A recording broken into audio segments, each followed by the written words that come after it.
भारत में बंगालियों को बांग्लादेशी बोल के कोई बेइज्जत करेगा, जुल्म करेगा तो सहन नहीं किया जाएगा। बिल का पैसा नहीं मिला, 70-80 लाख बंगालियों का सिक्योरिटी लेके भारत गवर्नमेंट सिक्योरिटी का गारंटी लेगी या नहीं? हमने पाकिस्तान नहीं किया, हमने बंगाल को तोड़ के भारत के साथ रहा।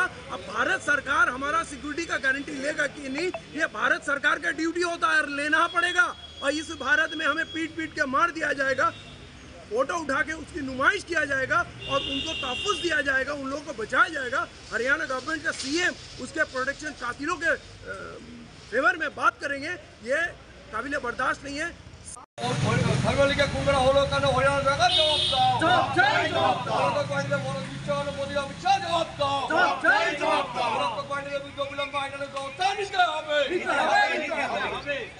We want justice. Sabir, Sabir. We want justice. Sabir, Sabir. We want justice. Sabir, Sabir. Haryana भवन का घेराव करने का मकसद क्या है? ये आनंद फानन में बंगाल के लोगों का जो गम गुस्सा है साबिर को लेकर और ये बहुत दर्दनाक हादसा है। ये कोई हादसा नहीं है, पीट पीट के एक इंसान को कत्ल करना सरेआम और उसकी वीडियो बनाना और उसको आम करना, मतलब उनका जिगर कितना बड़ा है, उनके पीछे कैसे ताकत की मदद है कि वो लोग क्राइम तो कर रहे हैं, कत्ल कर रहे हैं और उसका खुलेआम इजहार भी कर रहे हैं। ये कोई मामूली क्राइम नहीं है। इसके लिए आज हम लोग इस संस्था के जरिए से, हालांकि ये सरकारी संस्था नहीं है, हम लोग चाहते हैं कि आनंद फानन में हरियाणा गवर्नमेंट तक ये बात पहुँचे। हमारे बंगाल के लोग गम गुस्से में हैं और इसको बर्दाश्त नहीं करेंगे। यही मकसद था आज यहाँ आने का। देखिए, जिस वजह बंगाल के रहने वाले लोगों को दूसरे रियासतों में बंगाली भी है, मुस्लिम भी है, बिहारी भी है, उन लोगों के साथ जो है जुल्म हो रहा है, मारा पीटा जा रहा है, क्या कहना चाहेंगे? ये देखिए एक साजिश है।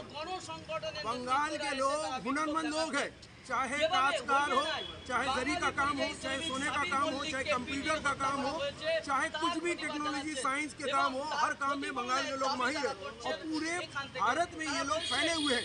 तो ये लोग बंगाल के दुश्मन है।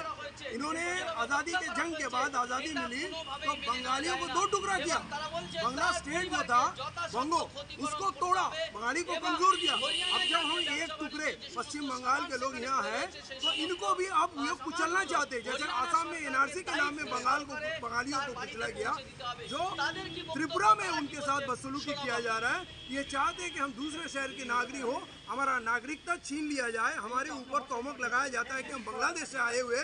इनका ये सोची समझी साजिश है। एक ताकतवर कौम बंगाली कौम है, उसको कुचला जाए, उसका माशी हालात को कमज़ोर किया जाए, उसके अंदर दल और दिल में खौफ का माहौल पैदा किया जाए। ये एक आरएसएस का प्रोजेक्ट है और इसके जरिए से वो हिंदू माइंड को इकट्ठा करना चाहते हैं। एक नफरत का माहौल वो पैदा करना चाहते हैं और इसके खिलाफ बंगालियों को खुद का ये लड़ना पड़ेगा। बंगाल स्टेट गवर्नमेंट अगर जिम्मेदारी इसके ऊपर लेती है, क्योंकि ये एक नहीं कई हादसे हो गए, अगर गवर्नमेंट नहीं लेगी तो बंगाली एज ए कौम वो इसके खिलाफ अपना एहतजाज सिर्फ बुलंद नहीं करेगी, इसका बंदोबस्त भी। वज़ीर ममता बनर्जी को क्या कहना चाहेंगे? वज़ीर ममता बनर्जी खुद जिम्मेदार है। बंगाल के लोग 3-3 बार उनको जिम्मेदारी में सौंपे हैं और बंगाल का सबसे बड़ा जिम्मेदारी उन्हीं पर है, सरकारी तौर पर चीफ मिनिस्टर पर, और खुद एक बंगाली होने के तहत उनको इसको संजीदगी से लेना चाहिए।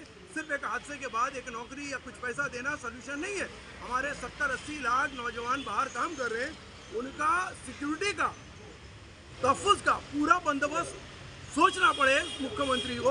गवर्नमेंट ऑफ इंडिया राष्ट्रपति के साथ बैठ के उनको मीटिंग करना चाहिए, गवर्नमेंट ऑफ इंडिया के साथ मीटिंग करना चाहिए। वो हर बात में चिल्लाती है कि हमको पंचायत का पैसा नहीं मिला, हमको मिड डे मील का पैसा नहीं मिला। 70-80 लाख बंगालियों का सिक्योरिटी लेके भारत गवर्नमेंट सिक्योरिटी का गारंटी लेगी या नहीं? हमने पाकिस्तान नहीं किया, हमने बंगाल को तोड़ के भारत के साथ रहा। अब भारत सरकार हमारा सिक्योरिटी का गारंटी लेगा कि नहीं, ये भारत सरकार का ड्यूटी होता है, लेना पड़ेगा।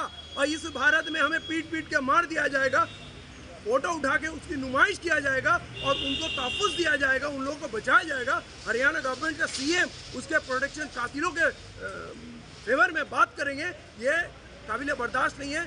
सीएम को इसके ऊपर पहल करना चाहिए, राष्ट्रपति से फौरन बैठक करना चाहिए और सीरियस वार्तालाप होना चाहिए कि केंद्र सरकार बंगालियों का पूरे भारत में सिक्योरिटी का बंदोबस्त करी कि ये नहीं, ये बेरोक टोक सामना सामने बैठ के बात होना चाहिए। ये बहुत सीरियस मुद्दा है। हाँ, जो ये आप लोगों ने डिपोटेशन दिया, संस्था के तरफ से दिया गया है ये एक यहाँ हरियाणा भवन लिखा हुआ है, ये तो प्राइवेट संस्था है ये हरियाणवी कम्युनिटी के, हरियाणा के लोगों का ये संस्था है।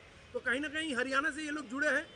ये सरकारी भवन नहीं है, लेकिन हम लोग चाह रहे हैं, हमारा रिक्वेस्ट ये है कि सरकारी भवन तक, उनके गवर्नमेंट तक आप कम से कम मेल करके ये इत्तला दीजिए कि हमारे ऊपर दबाव आ रहा है, प्रेशर आ रहा है, बंगालियों का जो गुस्सा है वो हमारे ऊपर बरस रहा है, आप इसको सीरियसली ले, पैगाम वहाँ तक पहुँचाने के। आप लोग का संस्था का क्या नाम है जो आज डिप्यूटेशन देने आई है?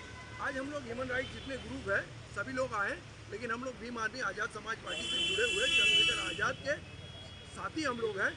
और इस बारे में भाई चंद्रशेखर आज़ाद से भी बात हुई है। 11 तारीख को दिल्ली में मुलाकात होगी कि पूरे भारत में हम लोग बंगालियों का तहफ़्फ़ुज़ चाहते हैं। तो उन्होंने बोला कि आप आइए, इसको हमको एड्रेस कीजिए, हम हर मुमकिन साथ देंगे, जैसे सारे मजलूमों का साथ देते हैं। तो पूरे भारत में बंगालियों को बांग्लादेशी बोल के कोई बेइज्जत करेगा, जुल्म करेगा तो सहन नहीं किया जाए।